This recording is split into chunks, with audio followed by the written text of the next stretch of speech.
Rolling. All right. 50.1. Lance says not to go poom, poom with the stick because apparently It's not that. It's the old thing we used to have. Oh, the Sound kadoom. effect. Yeah. Yeah, Oh, so I to can go. start the show. Yeah. No, the sound effect Yeah. in the title card. Yeah. So Lance just said that this was a show designed to destroy people's speakers. So my apologies to Lance, who lost a tweeter, and anybody else who suffered. Anyway, so Lance is on to forearms, so I'm fluffing my forearms to get them thick and veiny. So that makes you a fluffer, Rick. Yes, a self-fluffer, as most of us are. Okay. All right, enough of that. I just want to talk about the universe for half a second. Take your time. We've got 14 billion years. 13.8. Yeah, and a lot longer than that in my view. As you've probably heard, I think the universe is made of information. And by I think that you can use all sorts of analogous arguments with other things that are made of information. For instance, our minds are constructs of information. Our brains are concrete. They exist in the material world. But our minds, while having a foundation in the material world, are kind of in their own independent space.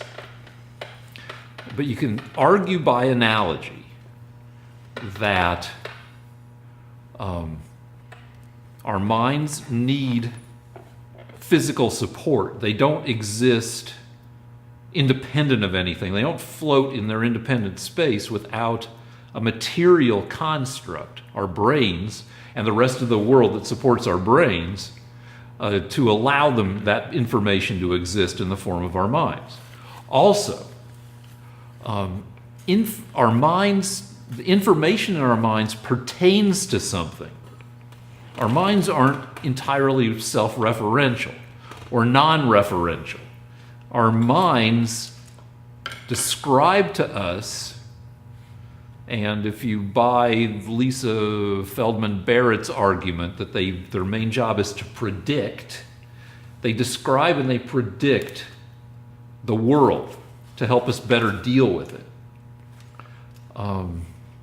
So if you want to apply those arguments to another structure that's made out of information, if you believe, as I do, that the universe is made out of information, there has to be something separate and kind of beyond the universe, the hardware that supports the information that the universe is made out of. Which means there's a whole other world beyond the universe, not physically outside the universe, that if you somehow pierce the veil of the universe, you'll end up in this other thing. But no, an entire separate space, independent of the information space that is the universe, and that's the hardware world that supports the information space, the information in the universe. And secondly, the information that the universe is comprised of probably describes that beyond world, that outside world, the same way our minds describe the world outside of and beyond our minds. So both these arguments imply that there's a separate world, likely a lot larger than our universe in terms of information, that facilitates the existence of the universe, or beyond facilitates, is necessary for the existence of the universe. And the universe is frickin' huge. 10 to the 85th or so proton-type particles. That's a 1 followed by 85 zeros. And it takes all that universe to get evolved beings such as ourselves, with our brains that have something like 10 to the 10th neurons. Is that right? 10 to the 10th? I think so. So that's a big step down from 10 to the 85th to something on the scale of 10 to the 10th.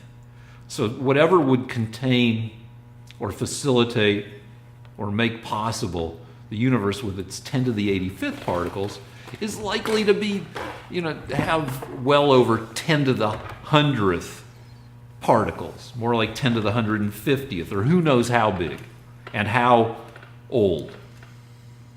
And that just seems crazy because our universe is fantastically big, and now you're hypothesizing something that is, 10 to the 60th times bigger, perhaps.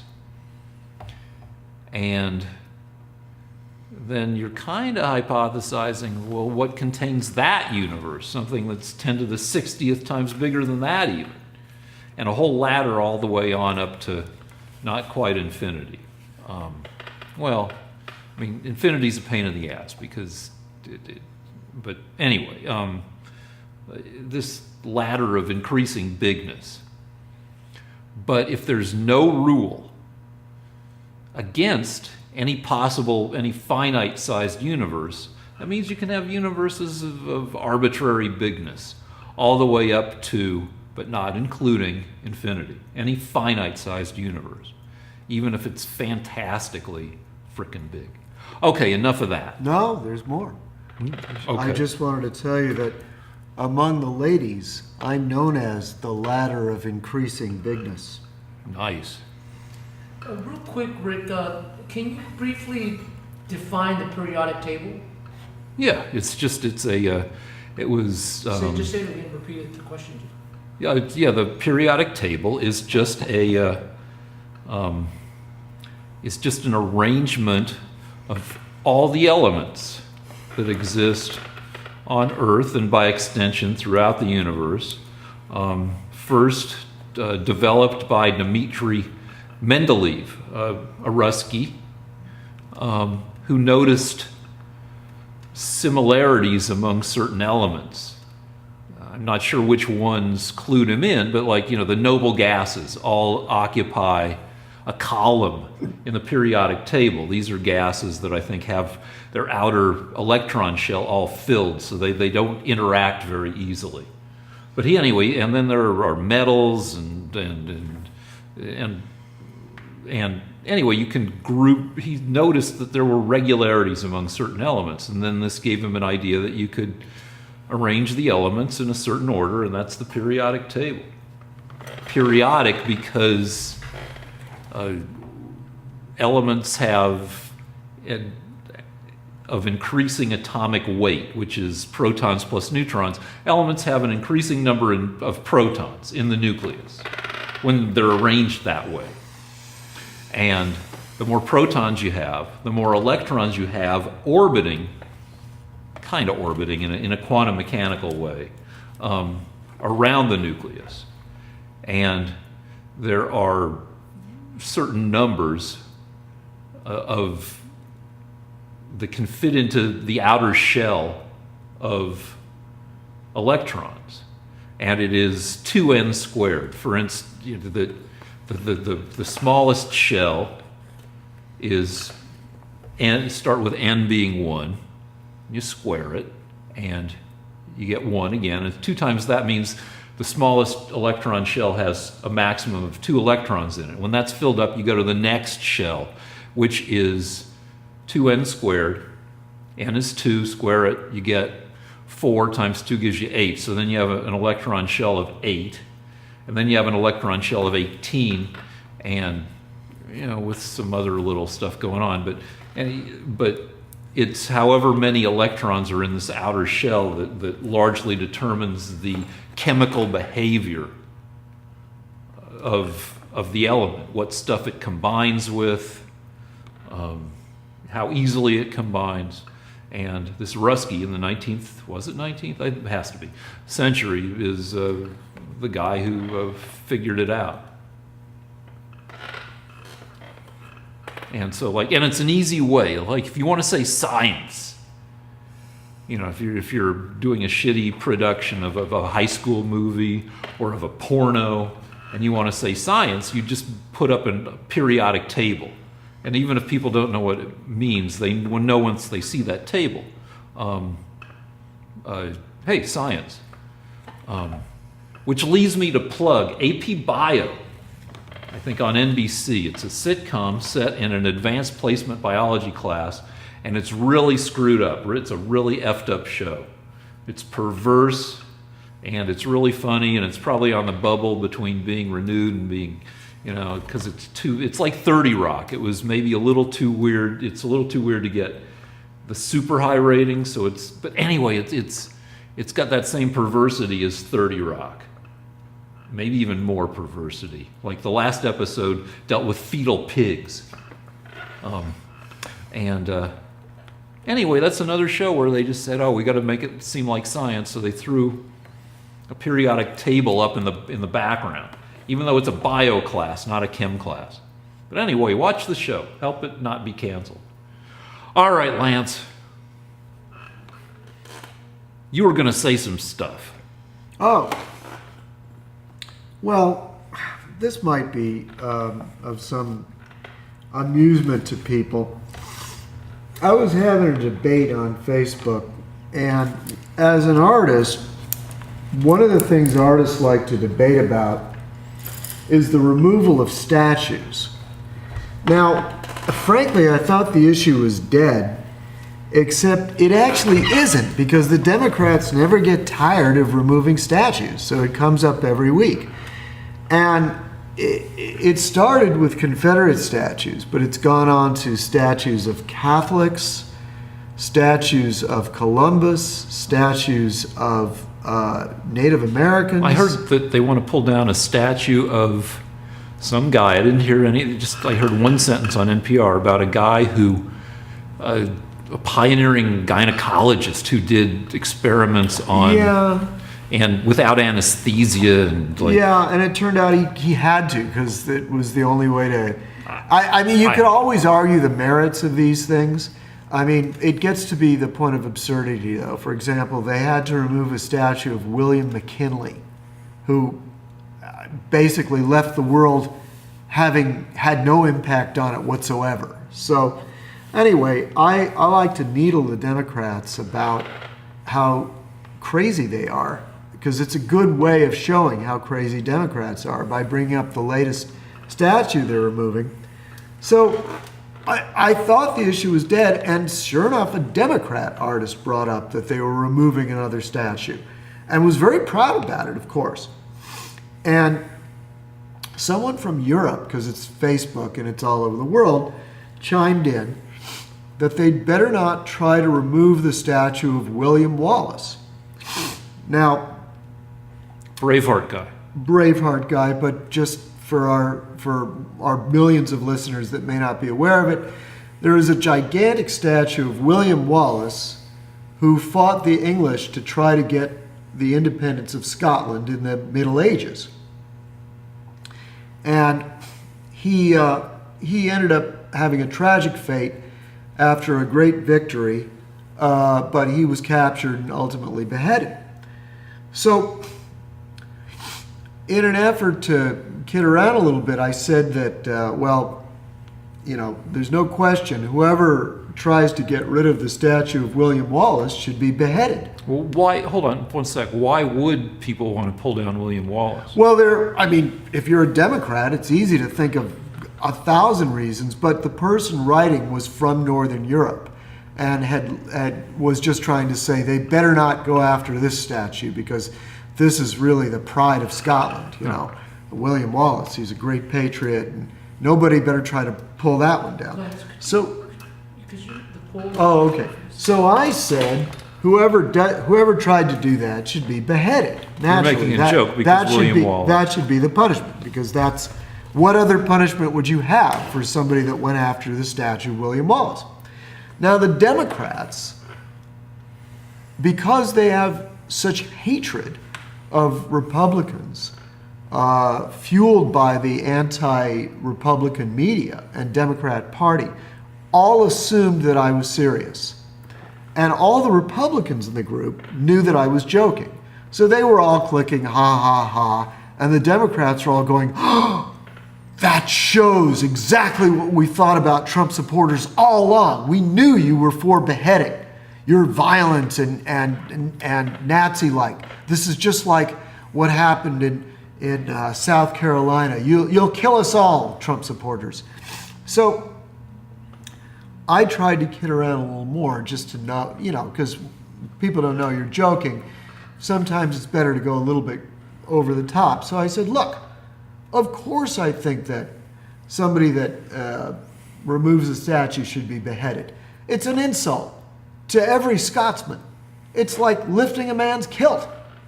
You should expect to be attacked or beheaded. And now, the Democrats were livid. It's like, you think someone should be beheaded for lifting a man's kilt?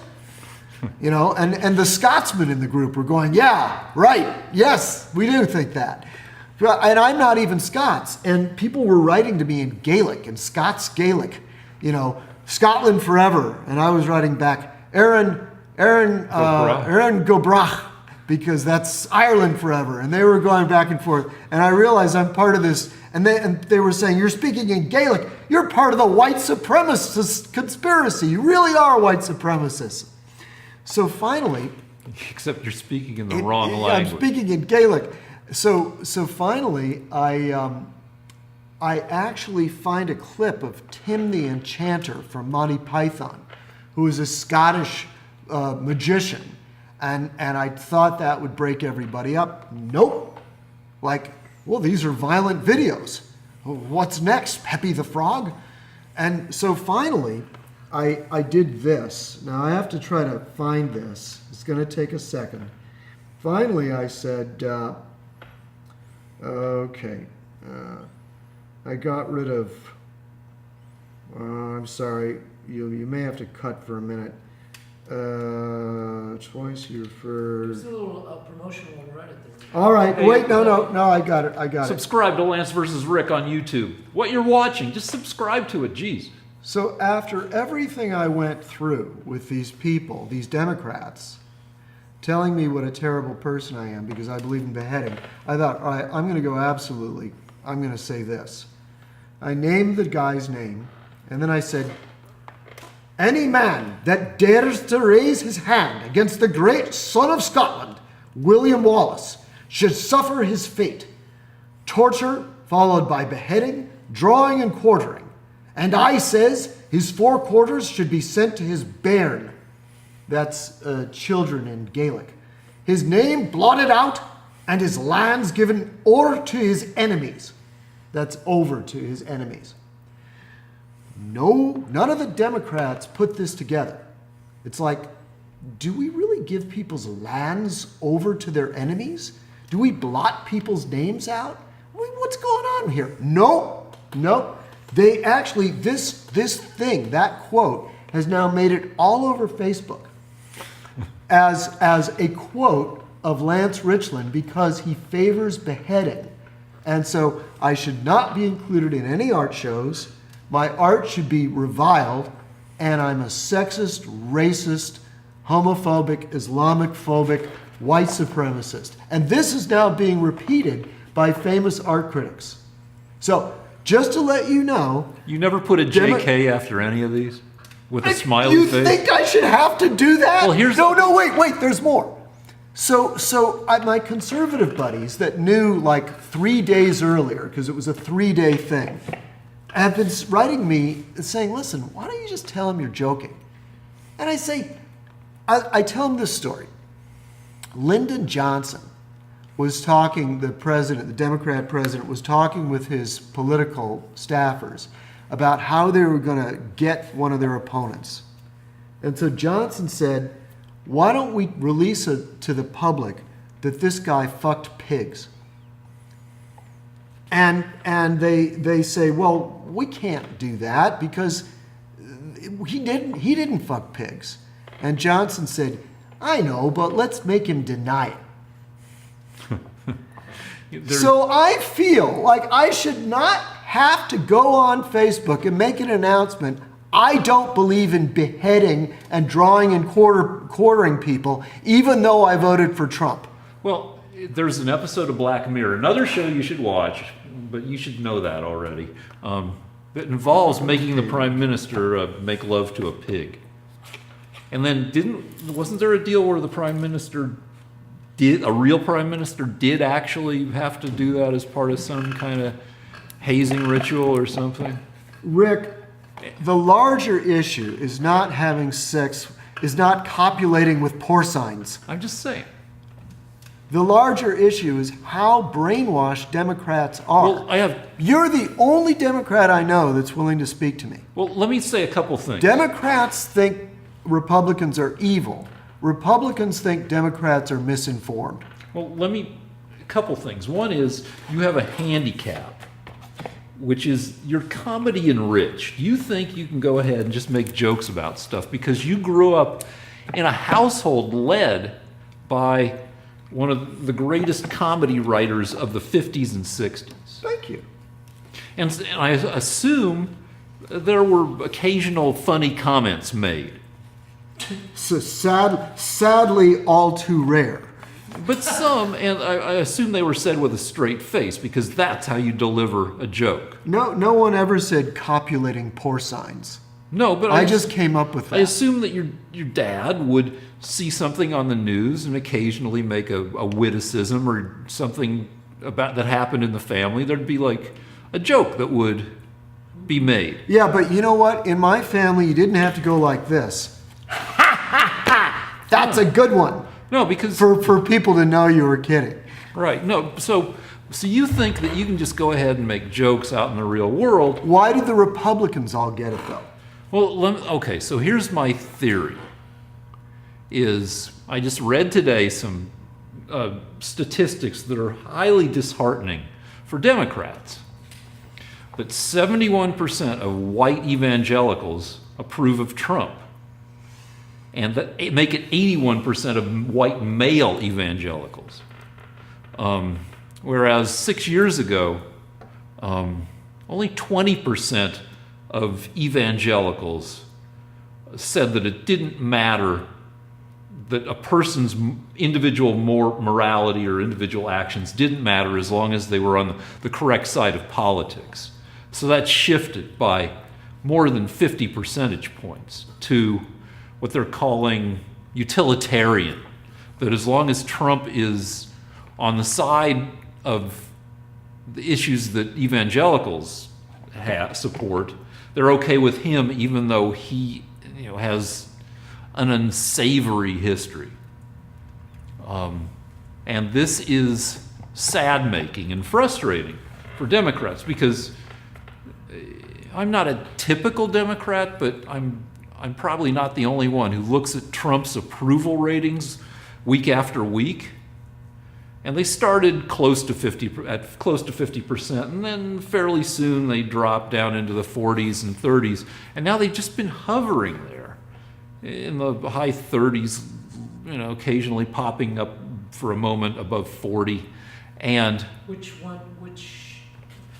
Nate Silver's 538 does a composite. It takes all of them and it weights them. Because the Rasmussen hasn't. All right. Well, Rasmussen is one of the most right-leaning polls. So that's the one Trump always cites, saying I'm at 50%, much higher than Obama at this point. But Rasmussen's kind of an outlier. So if you look at the composite, Trump has been running at between 40.3 and 40.7% approval at 538.com. And if you go to Gallup, which used to run a daily poll and now make a weekly poll, Trump has been in the high 30s and just poked his little approval up to 41 for the first time in about 6 months before it dropped back down to 39. But anyway, that just still seems like way too much, Democrats get frustrated because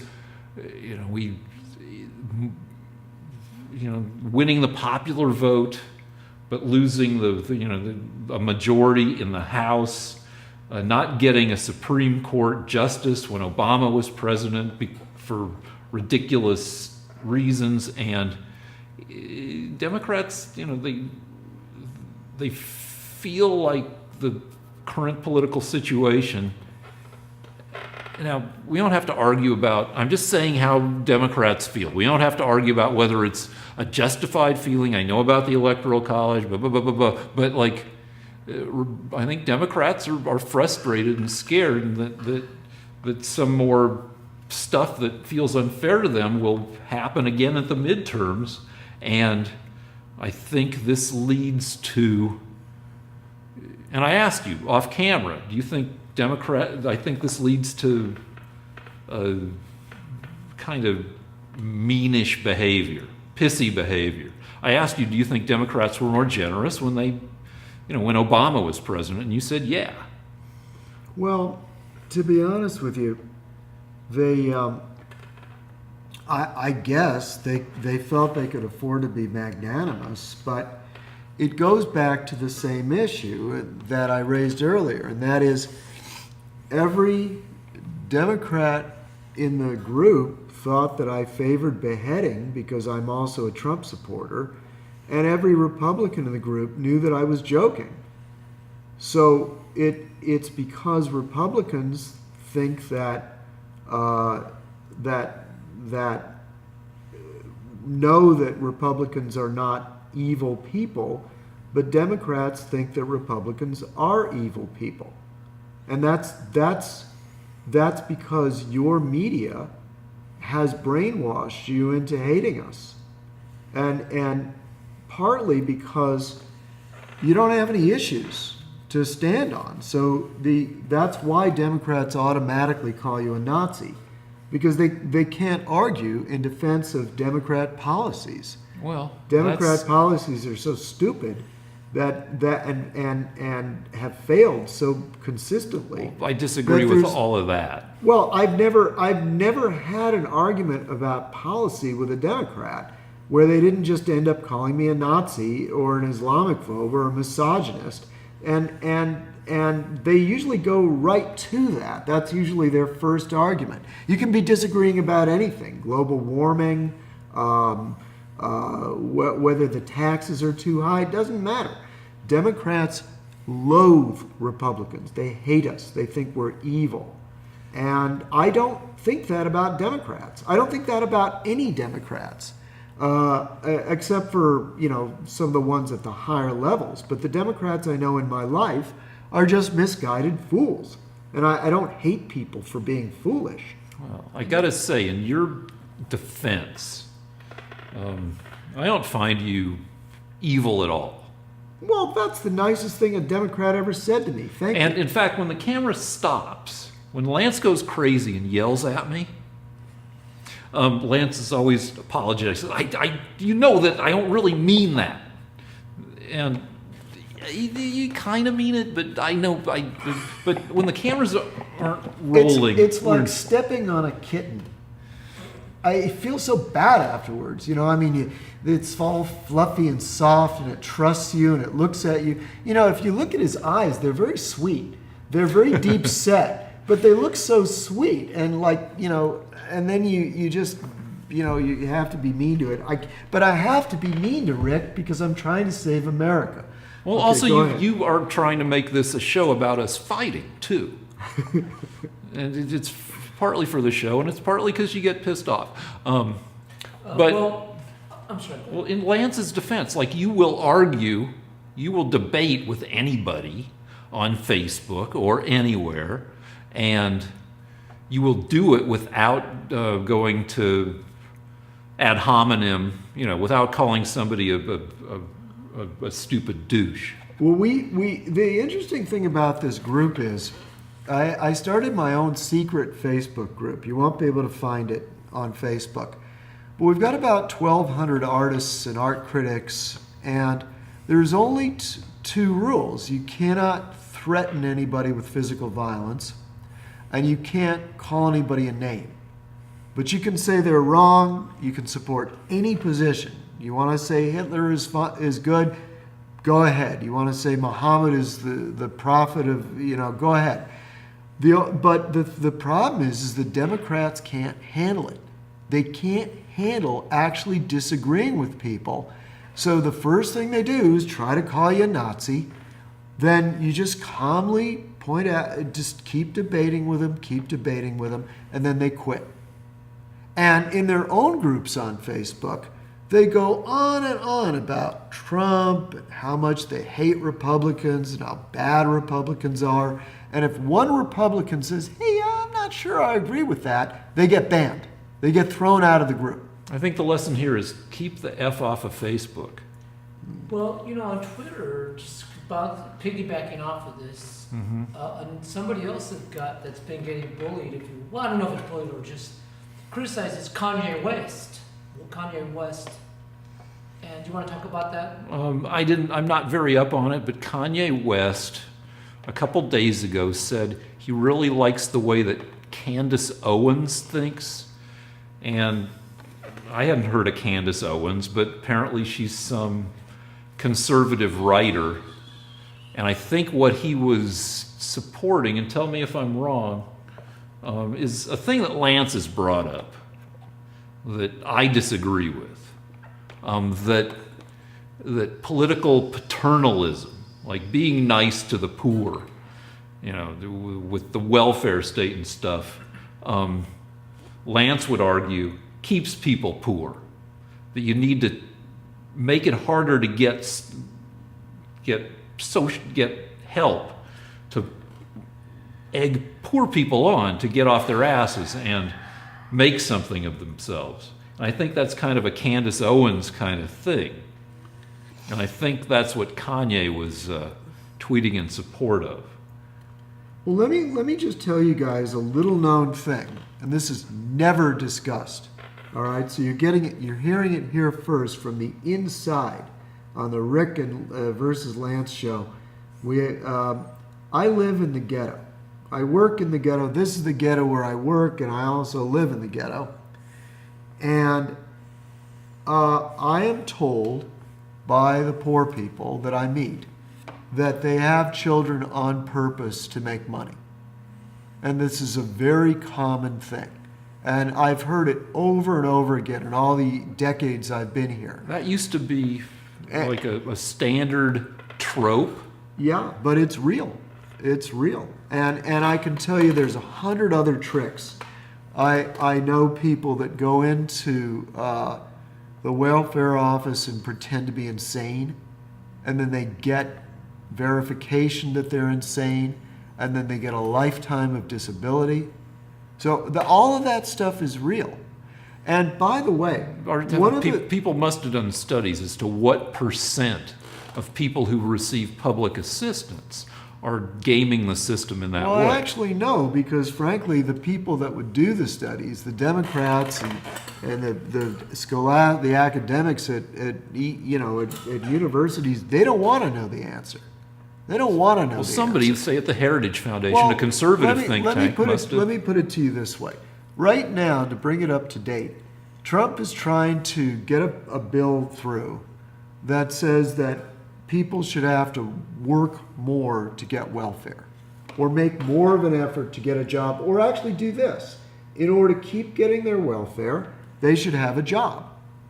So they still get the welfare, unless they're disabled, I assume. Right, but they have to make some kind of effort, which frankly is the best thing to do, because you don't want to have a system where if people get a job, they lose their welfare.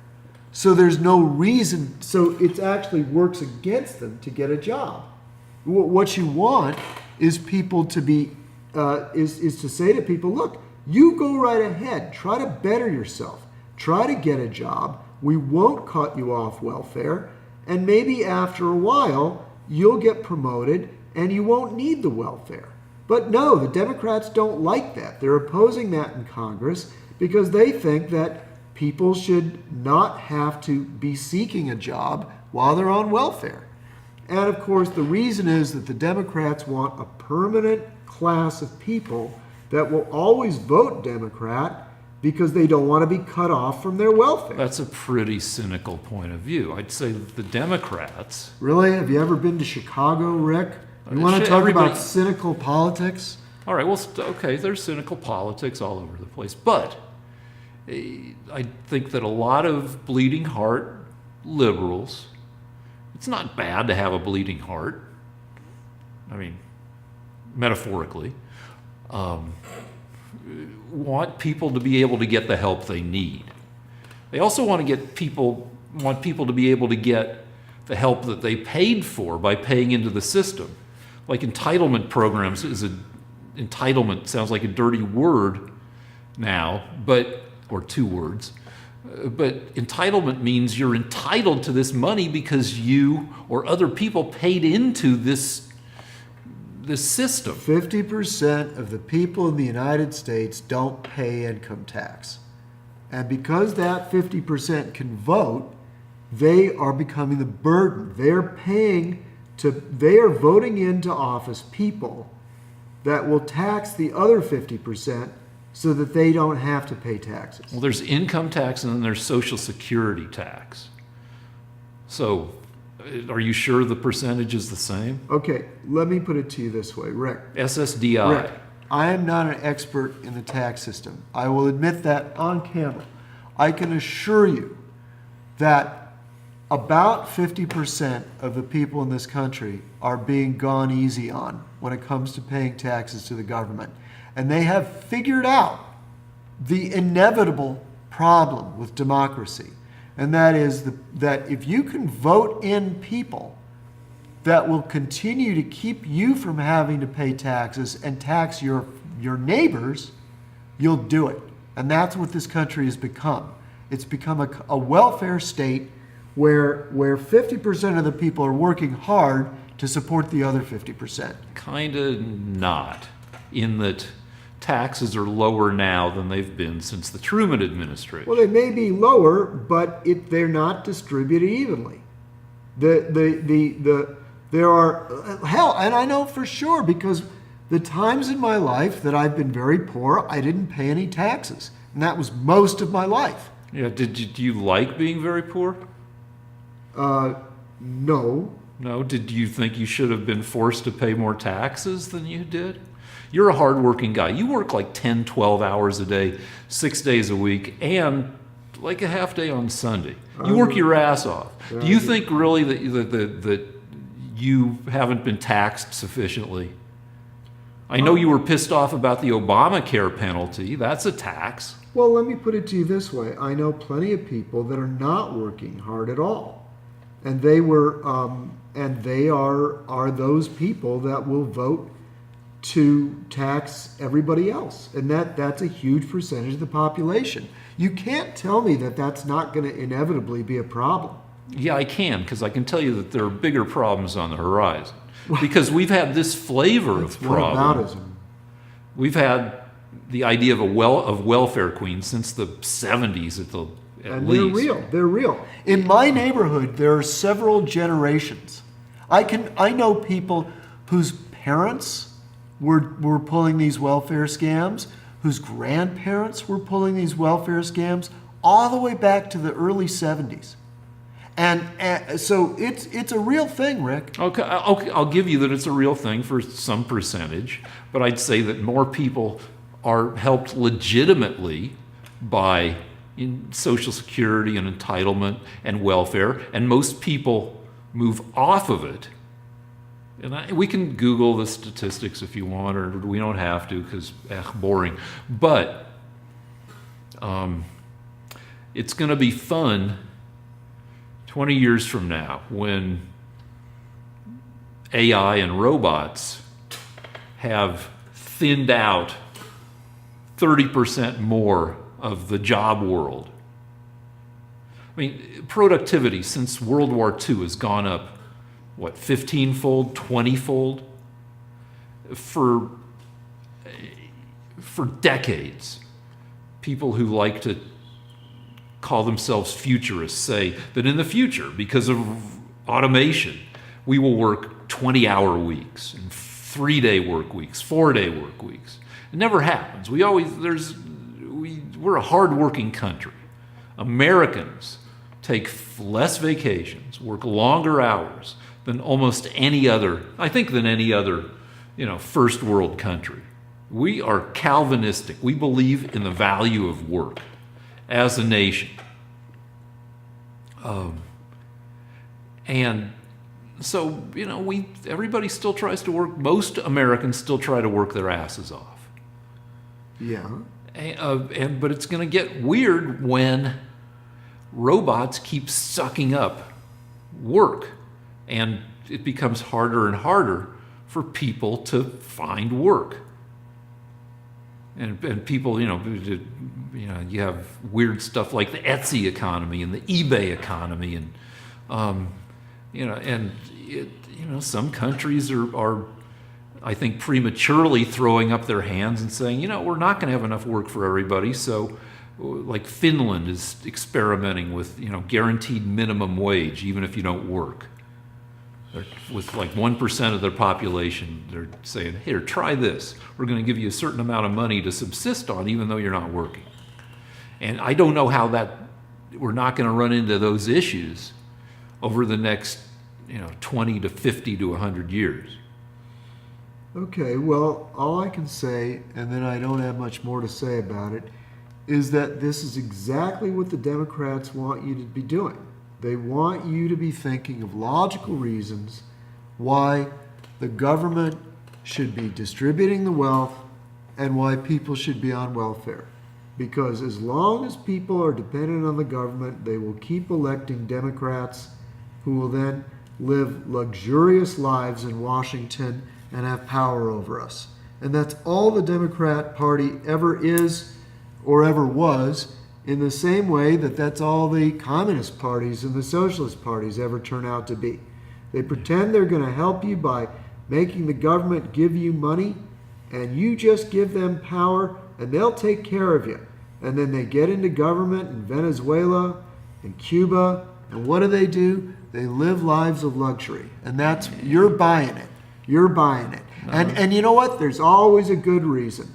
Now it's it'll turn out that, we won't be able to have enough work after all. It's going to be these robots. So you better vote Democrat. There were pretty good reasons. If you don't vote Democrat, a robot's going to take your job. Sounds perfect. No, Rick, robots are going to take your job regardless of who you vote for.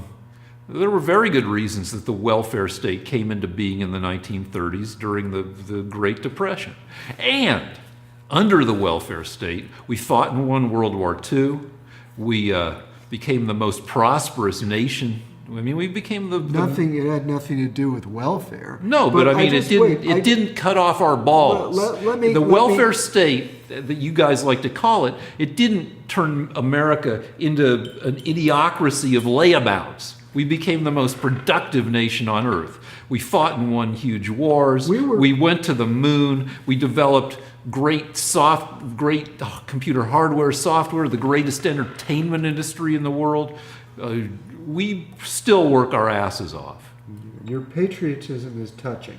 Okay. But what's going to happen is every generation that goes by is going to be lazier and stupider than the I generation bet you we could before. click statistics. But wait, I do want to say one thing, just so people understand my position fully. I do believe in a safety net.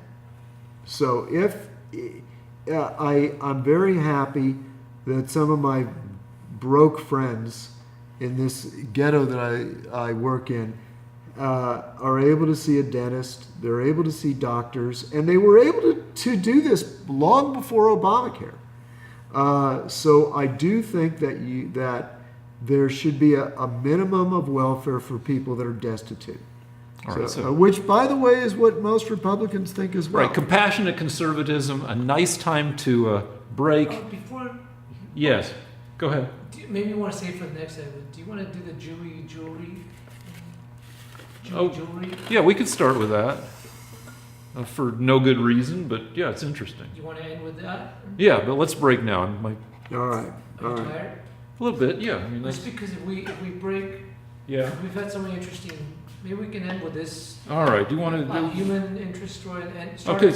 All right. So you were telling me as we were driving down here, I guess they found diamond dust in some meteor or some deal. Mm-hmm. So we were talking about diamonds, and back when I was the last time I was long-term unemployed, my wife was working at a pretty fancy company. What are we calling this segment? Jewels by Jews or something? What is it? Something? anyway, when we first moved to LA, I thought I would immediately get work in television because I'd done some work in TV back in New York. And no, it doesn't work like that. So I went back to my old occupations of bouncing bars and posing naked. But I was mostly unemployed. My wife had a good job at a fancy fragrance company. And she would always come home like saying, yeah, so-and-so wears a Chanel suit. It was probably a Chanel knockoff. And, had a big cocktail ring. And I'm like, oh, well, that's, I wish, I thought to myself, I wish I could do something to help you, compete with your coworkers at this fancy company. And I researched jewelry and found out that jewelry has one of the most brutal markups of anything. If you buy the raw materials for jewelry and put it together yourself, you can make stuff that looks fantastically expensive for a pittance. I found a place you could buy chipped gems, chipped amethysts and citrines, blue topaz, big hunk. I was buying 50 carat stones that had a chip or a crack in them for $1 a carat. And putting together I put together like a brooch for Carol that had 70 carats of really sparkly gems for $70 for 50 carats. It was like bigger and blingier than any of her coworkers. So anyway, while doing this, I found out about diamonds. And diamonds are the trash of the fine gem world. The big three of precious gems are rubies, emeralds, and diamonds. But diamonds exist everywhere. Diamonds are made when carbon gets smushed down at huge pressures and crystallizes. Is that in the periodic table? Yeah, carbon. Yeah, it's what we're made out of. Organic chemistry is based on molecules that contain carbon atoms. But if you frickin' squish the crap out of carbon, at something like 15,000 atmospheric pressures, you can make diamonds. And that happens often, with plate tectonic processes.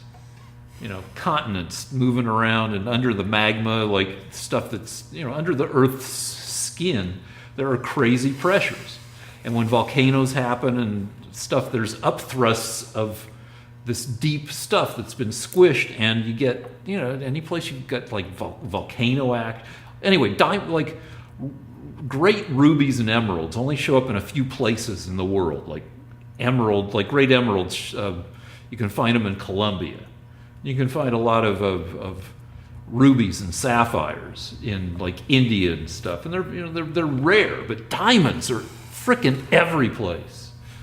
Arkansas, Russia, and in fact now diamonds up to at least 1/4 carat in size, and probably a lot bigger, can be grown in the lab. You can so diamonds are super common relative to other gems, but their price is kept elevated by a cartel, the De Beers Diamond Cartel. It's like it has a monopoly or close to a monopoly on diamonds. And they control the supply of diamonds. Kind of the way, they're other, more insidious cartels control prices.